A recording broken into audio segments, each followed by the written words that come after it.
Good afternoon and welcome to the Daily Interlake series of legislative candidate debates. I'm Matt Baldwin, regional editor for Hagadone, Montana. Today we're joined by the candidates for Kalispell's House District 7. We have Republican Courtenay Sprunger and Democrat Angela Kennedy. Thank you both for joining us today. Thank you. In this debate format, each candidate will have a 2-minute introduction before we get into a series of 6 questions. Each candidate will have 90 seconds to answer the question along with a 30-second follow-up response. And we're going to wrap up the debate with 2-minute closing remarks. So without further delay, let's get right into it. We're going to start with introductions. Angela, you're going to go first and you've got 2 minutes. Perfect. Thank you. Thank you, Matt, for putting this together, and thank you, Courtney, for coming. One of the things that I wanted to say is I'm a mom of 2 children. My occupation is a project manager, a PMP certified project manager, meaning I deal with budgets of upwards of $64 to $130 million. I currently am working with CU Gates and Shoots in the biomedical manufacturing facility as a remote project manager, so I get to retain my residence in Kalispell. Very excited about that. My community involvement and things that I've been doing for the area have been, surprisingly, you've seen me as a trolley driver. I've worked on the fields, Foys to Blacktail, cleaning up after winter, and just doing general trails maintenance. I work with Habitat for Humanity and Kalispell City Parks and the Flathead Food Bank. I'm delighted to be here, welcoming this one-to-one discussion on the things that are pertinent to our election this time around. And I look forward to meeting and talking with a lot of the constituents as we further continue to go out and do door-to-door. All right, thanks. Courtney, you've got 2 minutes.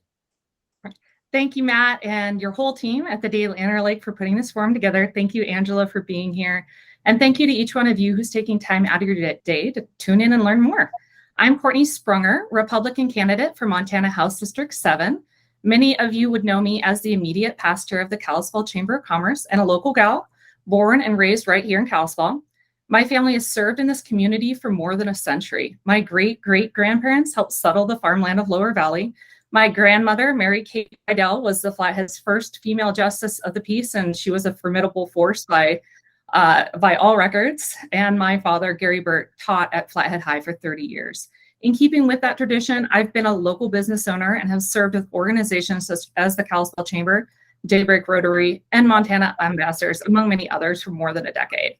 My deep roots and strong understanding of Kalispell has prepared me well to help serve as your next representative for Montana House District 7. Based on what I've learned through years of my own service in our community, building a successful local business in the district, and the conversations I've had with thousands at doors over the last year and a half, I'm prioritizing infrastructure, education, housing, and community safety. These are practical issues that can benefit all members of House District 7, and I have the background to effectively tackle these priorities. I bring a decade of experience in the transportation sector, a lifetime as an educator's daughter, demonstrated success as an organizational leader, and a solid understanding of Kalispell's economics and local government. I recognize serving as a representative for Kalispell is the next opportunity to do more for the community that I've loved all my life, and to be part of ensuring that Kalispell remains a place we can all be proud to call home. I'd like to thank, again, everyone who's here watching and ask for your support of my candidacy for Montana House District 7. Great, thank you both for that. All right, let's just get right into the questions then. And we're going to start with a topic that's affecting everyone in Montana, and that's housing, actually a lack of housing. Governor Gianforte earlier this year established a housing task force that was set out to find some solutions to this housing crisis. And they issued an initial report just this month. And some of the recommendations in that report include more dense development in cities, eliminating bans on AUDs, more grant programs, among a lot of other ideas that came from that task force. And I'm curious, what do you think is the main cause of the housing challenges in Northwest Montana and Kalispell? Where's the need the greatest, and what can be done? We're going to start with Courtney. You've got 90 seconds. Thanks so much, Matt. I grew up here, as I said, and the change has been tremendous. The reality is we are in a really difficult situation with supply and demand. And I acknowledge that all these changes are really hard to see. But that said, with the rental vacancy rate hovering barely above 0% and the majority of locals paying more than half of their wages for housing, there's no doubt that we need a more attainable housing solution for hardworking Montanans. I really actually support a lot of what came out of the governor's housing task force report. That was a bipartisan group. It was drawn from a number of industries, and I think they came up with some very realistic answers.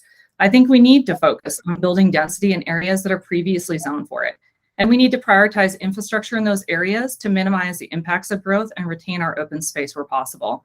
That said, I want to be clear, I do believe that smaller government is better government, and I believe these decisions need to be made at the local level. The state can really help out by streamlining their processes, providing gap financing where appropriate, and then getting out of the way of local government and the private industry. I think the other practical piece of this is that we also need the workforce to build housing if we want to bring costs down. Labor is sky high, and that's driving housing prices up. That's why I support career technical education. That's called CTE to many of you. And I will carry legislation, if elected, that furthers opportunities for our students in the trades. These are great local jobs that are in demand, and they're the kind of jobs that offer our young people an opportunity to build a future here, both theirs and ours. Thank you. Angela, you're next. You're right. There definitely is a housing crisis in the Valley. I've seen homes in my local neighborhood go up quickly, duplexes. So whatever the city is doing, whatever the county is doing, it's helping. The governor just did do his housing task force, and I agree with you, Courtney, that there were good things that came from that. One of the things in discussing with developers that I've found is they would love to see the regulatory cycle just shorten just a little bit so that they can get more shovels into the ground. I think that's important. Anything that we can do to help developers get, either the land, the building, the labor, the product, to be able to support building more housing. We do have some constraints with properties that are looking at adding ADUs, and some local residents that are saying they don't want multiple high density housing in their neighborhood. I've heard that as a concern from some of the constituents. One of the things that's a bigger problem is we don't have a livable wage rate here. The average price is $500,000. And that makes it really difficult for someone who's making $18 an hour. So we really need to, find a balance between a livable wage rate and affordable housing. Affordable housing in Kalispell is $150,000, and there are no $150,000 homes here in the Valley. Thank you. Courtney, you've got 30 seconds. Yeah, you bet. So there really aren't $150,000 homes in the district. I bought my first house here 10 years ago, and it was 1,000 square feet. The bedroom upstairs was tiny, and it was $170,000. And so I think we do realistically have to look at some practical solutions, and we can't ask one person to pay for another person's housing. I don't believe that. I don't think we can ask developers to take a loss. So we need to get more efficient. That's the reality of it. We need to focus on increasing the supply of housing in sensible places. I mean, our downtown trail core area is a perfect place for density to go. Brownfields right now, it's open, and developers are ready and willing to develop there. Great, thank you. Angela, 30 seconds. I agree with that to a certain point, but again, we need to get back to a livable wage. I don't think the price of housing is going to come down. I think as we're seeing with inflation, labor, the price of materials, everything's going up. We need to encourage employers here in the Valley to pay their employees what it takes to live here. When I was working at Applied Materials, our analysis was done at $35 an hour. And that I know seems a little bit high for people, but that's a livable wage to be able to survive here in the Valley. All right, let's stay on the housing topic and shift to property taxes. There's really a lot of concern about rising property taxes and fear of getting priced out of homes people have lived in a long time. And it's particularly true among residents on fixed incomes. I'm curious what you are hearing from your constituents about the issue. and if you have any ideas for property tax relief. Angela, you're first on this one, and you're going to have 90 seconds. Okay. Actually, one of the reasons I moved to Kalispell was to work for Applied Materials. And it's a beautiful place. And I looked at it as a perfect opportunity for a soft retirement. Now I'm kind of back at work by choice and by necessity because the price of everything has gone up. I own my home and I pay $500 a month for it in taxes. And if you're living on a fixed income, that makes it extremely difficult when you can't control your living expenses month to month. From a lot of the constituents that I talk with, I've seen everything from tears to just, downright desperation. They don't know how they're going to stay in their homes.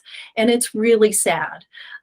So property tax, from that perspective, we need to look at it as an alternative, finding an alternative way to generate that revenue for the city, county services that property tax covers.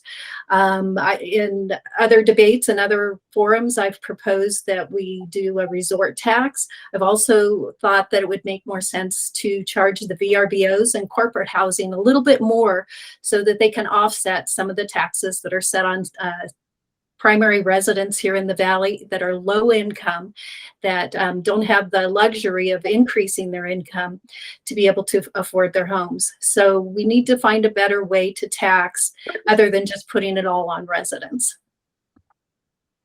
Thank you. Courtney, you're next. Thanks so much, Matt. So obviously property tax reform is a top concern for me because it's the number one thing I heard on doors over the last year and a half, and I've talked to thousands of people. And the reality is it's not just people I'm meeting, it's my mom, right? My mom's taxes went up $500 last year. She's 75. That's a very practical and personal concern. And it is not just my mom. It's our veterans, it's our elderly. And so it is something we have to do. And I want to start by saying definitively, if I go to the legislature on your behalf, we are going to do something about it in the 2023 session. Currently, the greatest challenge we face is that Montana's budget is a two-legged stool: property tax and income tax. That worked better when we had a substantial income from things like mining and logging, which helped pay for our local services and our education. Today, that income is minimal, which is one of the reasons that we're paying higher property taxes. But the reality is, I think everybody wants a response when they call 911 also. So we have to find a balance. All that money for property tax, except for 6 mills that goes to the university system, is collected locally and goes to pay for local services like law enforcement and schools. Cuts that we make will likely directly impact the services we receive. To ensure we're making changes without losing critical local services, we need to be creative. In the short term, I think we can look to provide property tax relief through the surplus dollars while we work to construct a sustainable, permanent plan for property tax relief. One thing we can reasonably do to help is also look to raise taxes on secondary homes and look at taxing short-term rentals at a commercial rate that can be passed through to guests. Thank you. Angela, you've got 30 seconds. It seems, Courtney, that we agree once again on that. I see it as a definite problem that we don't have enough revenue coming in from other sources to take the pressure off of our residents here in Kalispell. It's important that if I go to legislature, we go in and fight for the right type of taxation for the citizens in Kalispell. Courtney? I think that it's actually a fairly complicated problem. We can sit here and say, hey, we're going to just throw a solution at you. But the practicality is when we have a long-term solution, it's going to have things like system circuit breakers. They're going to be used to address people like the disabled and elderly to help manage the increase year over year. We're all still going to need to pay to some extent for the services that we are receiving. But I think practically speaking, in addition to bringing in income from some of the things like that I mentioned, we're going to look at circuit breakers to protect our most vulnerable. Let's stay on budget topic and get to the surplus that's projected. 1 billion, maybe up to 2 billion. It's in that range from what we're hearing. I'm curious, do you favor rebates, or are there certain programs you'd like to see funded with that surplus? Courtney, you're first on this one. Thanks, Matt. As they say, when there's money, there's always a big fight for it. So I just want to remind people that the surplus is actually a good problem, that we need to address it systematically and collaboratively.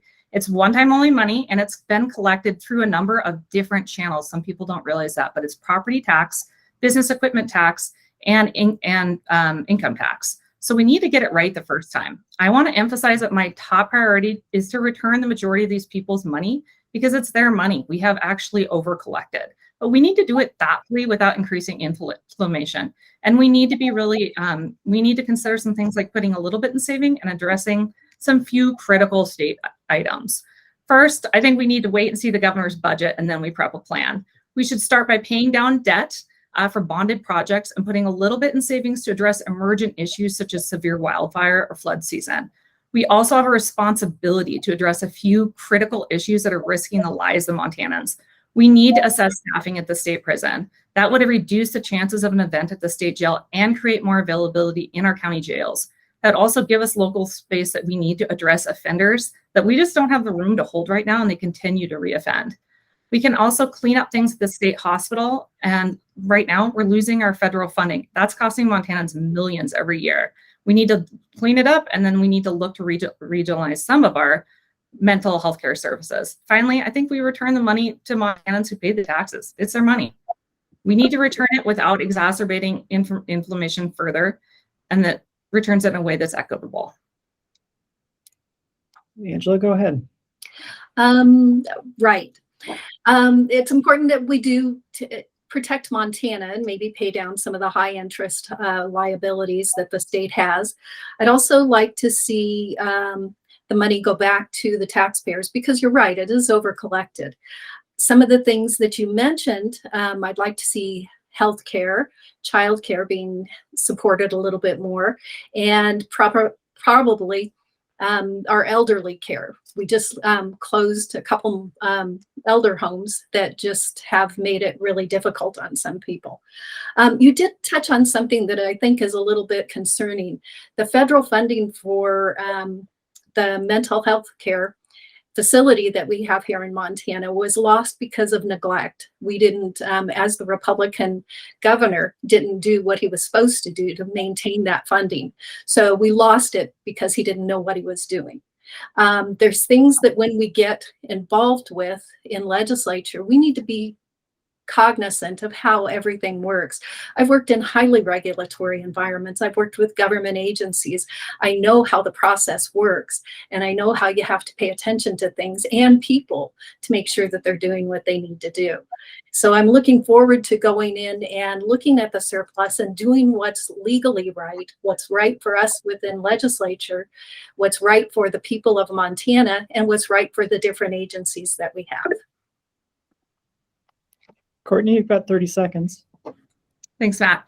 You know, while I am obviously highly interested in accountability, I'm not interested in pointing fingers at things that happened in the past. I'm interested in looking at how we can solve problems. So I think the state hospitals, when we look at, and I think that we do need to obviously ensure that the leadership there is the right leadership. I believe that the person that they have there now is competent and capable. Secondarily, I also want to emphasize that I think those rebates, or if we're going to push money back, we could look at doing it through property tax relief. That's something that I think most people can appreciate. Angela? Property tax comes from collection here in the city and goes to city and county services. It doesn't come from the state coffers. So from what I understand, that would not work. But there are opportunities to make it a little bit better for people in other ways. It's important that we're accountable to the people who are at risk within the agencies within Montana, that we take care of them. So yeah, it's important that we take care of our elderly, our mentally ill, and our children. From what I understand, we also failed a child care audit that's important that we go after. So it's important that we're taking care of people in the Kalispell area and in Montana and doing the right thing. So the party that's been in place there has been very neglectful, with 3 agencies having issues. All right, thank you. We're going to shift topics now. The U.S. Supreme Court's Dobbs decision puts the discussion of abortion policy to the states. Abortion does remain legal in Montana based on the state's constitutional right to privacy. Tell us where you stand on abortion access in the state's privacy clause. And Angela, you're first on this one. You've got 90 seconds. Thank you. I've made it quite clear. I'm pro-choice. I believe that no one belongs inside a woman's personal business, and that between her and her doctor and her family and her God, not the God that's decided by the population here in the Valley. But it's important that we manage and take care of what that person specifically believes. Montana is a great state for freedom.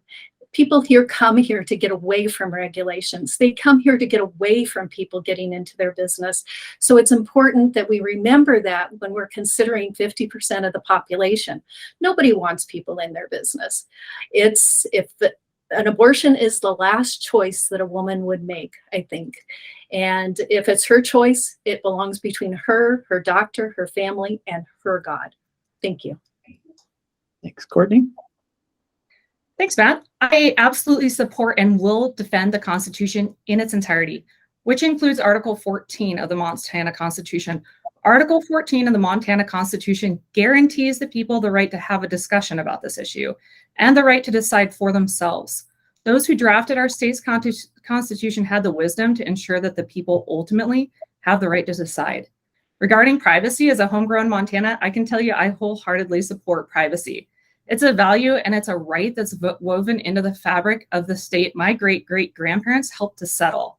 In recent months since the Dobbs decision, I believe the conversation about privacy has been narrowed so much that we're losing sight of the main intention of Article 2, Section 10 on privacy, which is to ensure that Montanans who are minding their own business and not harming anyone else are protected from invasive government action. It protects so many things, from our medical records and personal data to how we spend our money. However, I don't believe that one person's right to privacy supersedes another person's right to life. I value all the protections, rights, and freedoms afforded to us by our Montana Constitution, and I will defend it in its entirety, and not just the parts that serve my interests. While my opponent believes she should be the one to decide this critical issue for everyone, I will support your right to have the discussion about where life begins. Angela, you have 30 seconds. I don't believe I have the right to tell anybody anything in Montana, especially when it comes to their privacy and their rights. I'll make that very clear.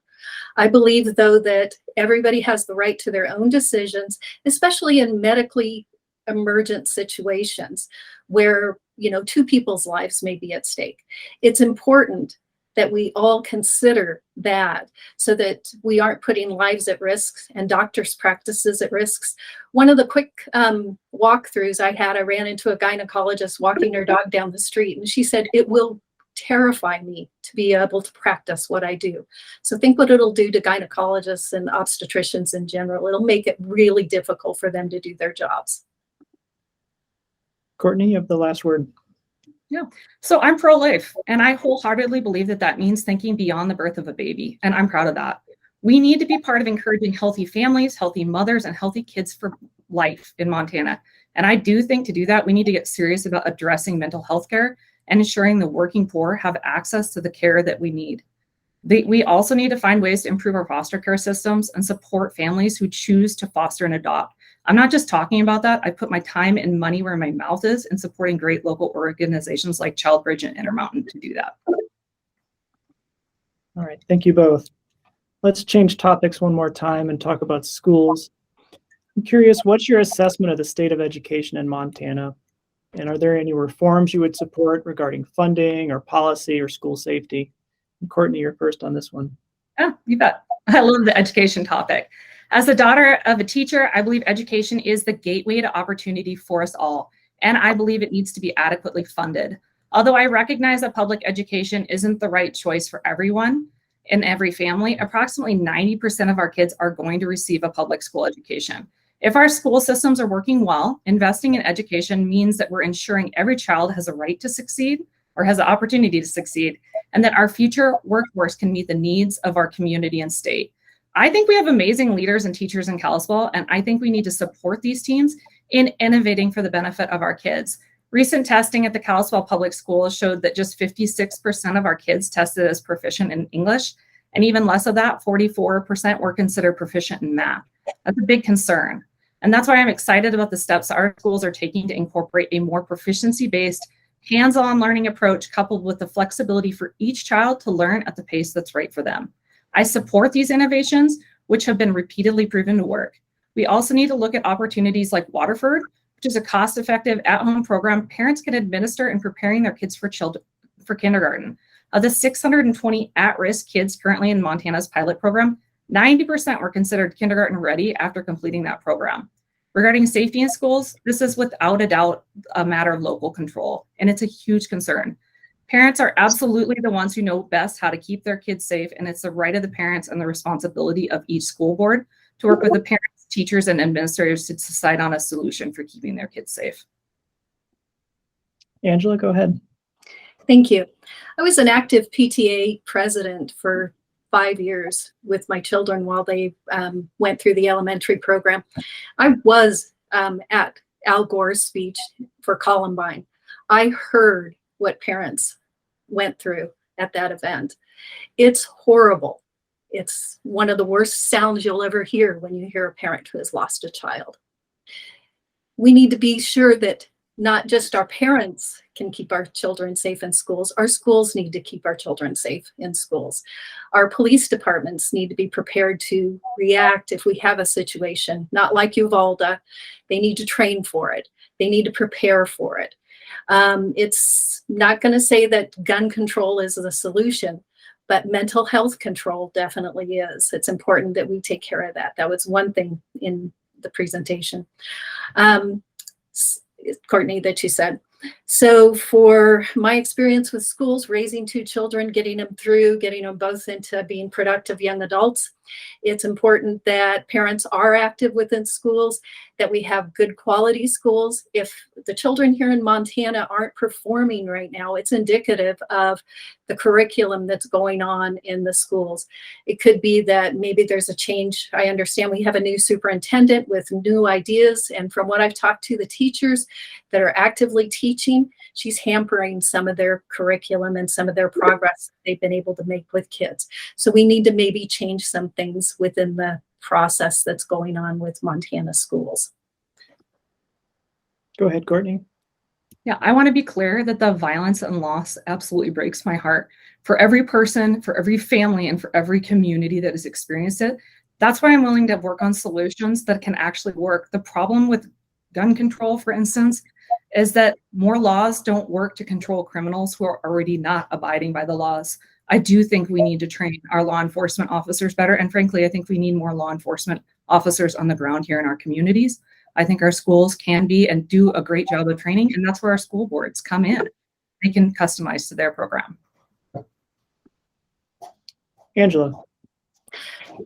Good point. And yes, we do need more officers here in Kalispell. The event that happened yesterday on Flathead 411, I was walking that neighborhood and spent an hour talking to a woman in that exact same neighborhood about, all of the things that have been going on. I ended up calling Kalispell police and say, are you guys watching what's going on in this neighborhood? And we had another event there yesterday. So anyway, schools in general, it's important that parents are active with their kids, that they participate, that they help with homework, and they have kids that can read. A pre-K kindergarten program would be great here in Montana. It would prep kids to be able to move forward. Anything after that is great as well. I'm kind of impressed with what Montana has for schools and kids after in the Flathead College. Thank you both. All right, we're going to do our final question. We're going to touch on the judicial system and the elections. We just saw a Montana District Court judge rule that a trio of new voting laws passed in the 2021 legislature were unconstitutional. Those laws were going to end same-day registration, create new ID requirements for students, and restrict third-party ballot collections. What do you make of this ruling? And as a follow-up, are you confident in the election system in Montana? And Angela, you're first on this one. Yes, I've met the women that do the election system here in Flathead, and I'm very confident in what they did. I mean, we had in the recent city council meeting, a woman who won by 8 votes, had a recount. She won by 8 votes. That's small and a very narrow margin of failure. Very impressed. I do have confidence in our election system. As far as the judicial system and what happened with the election laws, the current Republican governor and the current legislation put forth laws that were, I want to say, strictly unconstitutional, and they were overturned, thankfully. It's important that people have right to easy access to voting, easy access to getting a ballot, and are able to put their voice out there via their vote versus being constrained. I'm very pleased to know that Montana has some good, sensible judges that look at things and say, that's not going to happen. Thank you. Thanks. Go ahead, Courtenay. So I have a high degree of confidence in the integrity of our election system, our Republican Secretary of State, and our local election process here in Flathead County. I've personally observed the system at work here in the Flathead, and I've been impressed by the precision, accuracy, and transparency of all the people involved. I've also been really pleased by the work our Secretary of State has done to tenaciously scrub our voter rolls. That's a really important part of ensuring the right people are, that we don't have people voting who shouldn't be. Even with this, I think the reality is that we can always look for opportunities to improve. We must be relentless about keeping those voter rolls clean and training our teams in detail and process to ensure excellence. We also need to do more, frankly, to drive voter turnout. That's something we don't talk about, but thousands of voters in Montana who are registered and are able don't get to the polls and vote. Regarding the laws that were challenged, I'm not going to claim to be a constitutional lawyer, and I'm not going to spend time criticizing our judges. However, I do think that we can find ways to tighten up our system without limiting Montana's constitutional voting rights. I think we start with the basics. We need to ensure that only Montana residents are voting in Montana elections. That's why I, along with the majority of folks polled on this issue, support requiring a state-issued ID to vote. It's also why I believe in making a reasonable ask to people to register a day or two ahead of the election, as long as notice is properly given over the period of several months so people can plan ahead. I tend to think these two measures both protect our elections and appeal to common sense. Thank you. Angela, go ahead. I think our elections are sound. I think our election judges are some of the most conservative and wonderful people that I've met and had the opportunity to work with. I think Montana is safe with this elections. I think that the recent laws were meant to constrain people from getting the right to vote. And I think if you have a driver's license, a public service bill, or whatever you can to prove your residency in Montana, you should be able to vote. And you should be able to register to vote on the same day. Thank you. Go ahead, Courtenay. I think my challenge to the public service bill would be that it generally doesn't come with a picture. And so I could grab my mom's and run in and vote on her behalf. Now, I'm not going to do that, but I think that what I'm hearing here, and it's encouraging to me, is that we both feel that we have a good election system, and that's encouraging. I think that the integrity of our elections is really important, and we want everyone to get out and participate and have their voice heard. So I just want to encourage you to get out to the polls. All right. Thank you both for going through those questions. We're going to wrap up with some closing remarks, and why don't each of you take 2 minutes and tell us why you're the best candidate to represent your district. And Courtenay, you're first. Sure. Thanks, Matt. I think that we can all agree that Kalispell is facing some challenges, some opportunities, and a whole lot of growth. That's why I think it's incredibly important to choose a representative who understands the history of this community, the history that has made Montana, and I'd wager to say Kalispell the last best place. We must retain the values and the way of life that make a place that we can all be proud to call home. As a fifth-generation resident of the Flathead, I bring not only that history, but a determination to see the Montana I grew up with be the one that my nieces and nephews, alongside your kids, get to enjoy. When I was a kid growing up here in the Valley, it really wasn't unusual for the neighbors to invite you to hunt, fish, or ride your horses on their land. Our neighbors help neighbors, and you always waved when you passed someone on the road, whether you knew them or not. We enjoyed our freedoms while looking out for one another. We disagreed civilly and found a way forward together. We understood the meaning of community. That's the Montana of my childhood, and that freedom, respect for neighbors, and love of community is what I believe needs to form our future. I'll work hard in Helena, and I'll work hard all the other days of the year too for you. I'll work with anyone to solve problems and bring solutions for things our community needs. I'll focus on the issues you've told me are important: infrastructure, education, housing, and community safety. I have the practical experience to succeed in driving forward solutions for our community, Equally important in my experience, though, is my understanding of this community and a belief in the Montana values of freedom, civility, integrity, hard work, and the handshake. I want to thank and congratulate all of you who have managed to listen through this entire forum, and I'd like to ask for your vote for Montana House District 7. Thank you, Courtney. Angela, go ahead. It's important for Montana to work together for Montana. And as your candidate, and if I win House District 7, I will go and fight for everyone's rights for freedom, privacy, and defend the Constitution here in Montana. It's important that we realize that we have so much that requires us to work together in a bipartisan partnership for the issues that are so critically needed. I think being in the Valley for the time that I've been here, people are the warmest, most generous, and kindest people I've ever met. The area that I came from was Colorado. It has grown so fast, and I've seen some of the indicators of that massive growth coming here.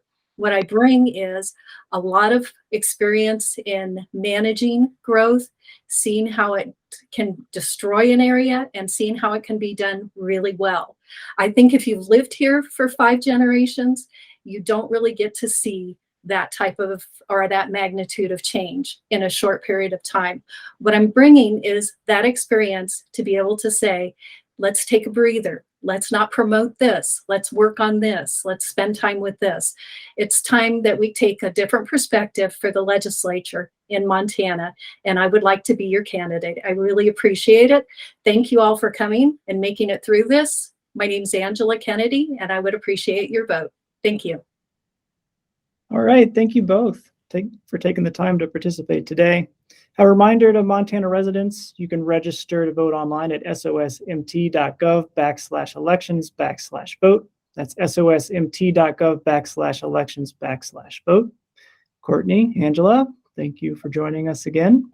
Be sure to visit theDailyInterlake.com for ongoing election coverage and to view additional candidate debates.